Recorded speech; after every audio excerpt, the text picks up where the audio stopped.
Did you know today is National Breakup Day? Oh, that's interesting. Yeah, you better get to it because Christmas is right around the corner. Yeah, well, they marked it as December 11th. They did this about 15 years ago looking at Facebook data. It was when people were changing their relationship status. And like, oh, wow, seems like it happens more on December 11th than anything else. They say probably because you're not too close to the holidays for it to be cruel, and it's far enough away that you could skip buying them a present. Plus, you wouldn't have to bother with the awkward family introduction, especially for newer relationships. And they say also conversations around Christmas can make relationships feel a little bit more serious than you're ready for. Like you might show up and be like, so, any talk of marriage? And you also got people coming in town, so you've got that holiday booty, if you know what I'm saying. That's strange. Bow, bow, bow. So for National Breakup Day, we got some people that we might be telling to break up and some makeup or breakup emails. It says in this email, my wife spends hours doom scrolling every night, and she's a completely different person than she was a year ago. She compares herself to influencers. She cries over political videos, and she gets sucked into rabbit holes of perfect marriages online. Oh, no. Every disagreement we have now is around social media. She'll quote something that she saw on TikTok. We used to laugh together. Now she wakes up sad. She goes to bed sad. She says that she feels like her life just doesn't measure up. I've begged her to take breaks. She says, what are you trying to do, control me? Now it's affecting our intimacy, our communication, and honesty. I feel like I'm living with this stranger. I say she needs help, and she only gets more defensive. So how do I get my wife back without making this worse? And can I? DIVORCE. Bird's already there. I don't know. I would rather see you go to therapy first before divorce. If you tell her, look, we got to go to therapy or I got to go to the lawyer.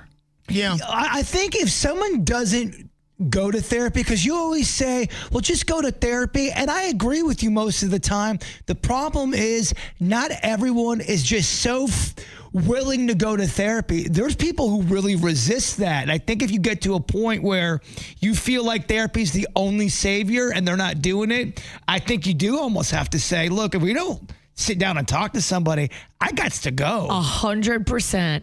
I think it's your last straw, and it's the only thing you have left to say, because if they're not going to go on their own, you got to force them to go.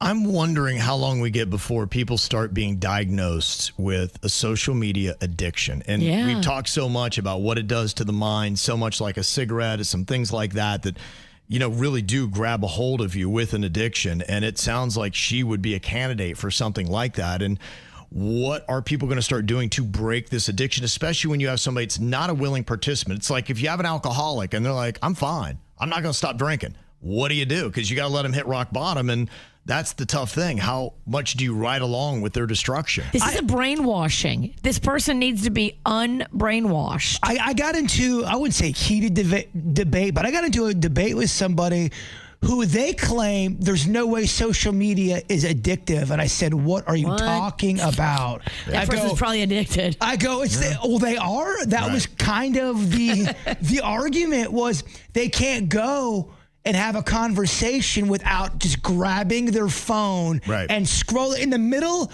of a conversation, and they even forget they're having a conversation with you. Mm-hmm. It takes over their thought process. Yeah. And I'm like, I think you're addicted to this. Yeah, I actually heard somebody yesterday, and oddly enough, I was like, oh my gosh, they said what I had said about the whole cigarette connection when it came to the reports that keep coming out. Everyone is bad, kind of like when I was a kid, and the same way with smoking. It's a great example. And they also correlated too, and they said it used to be before social media and things, and when people were smoking, when you got a little bit bored or you're just like whatever, you just grab a cigarette out of habit.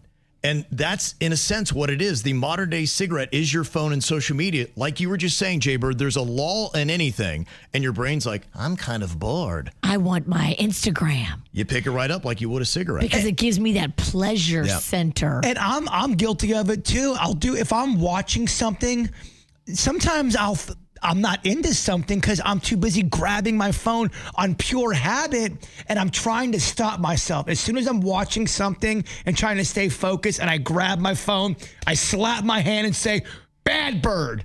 Bad. Is this where you admit that you weren't really watching the Diddy doc because you were on your phone? I clearly, everyone loved it and thought it was great, but me.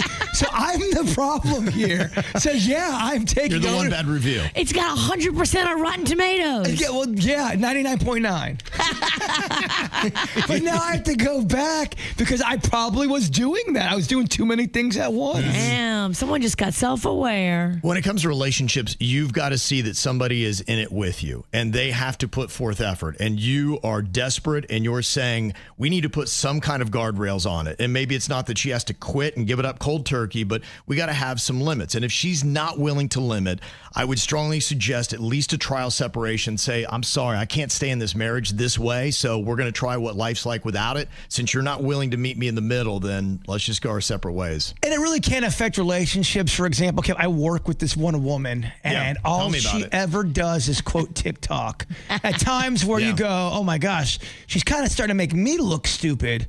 And my friend, you do a great job on your own. And my friend Kevin, it's crazy that, I mean, it's even bleeding into my work, Kevin. That's what you're saying. It's a tough place to be. That's a tough place to be. 61% of people are saying the breakup.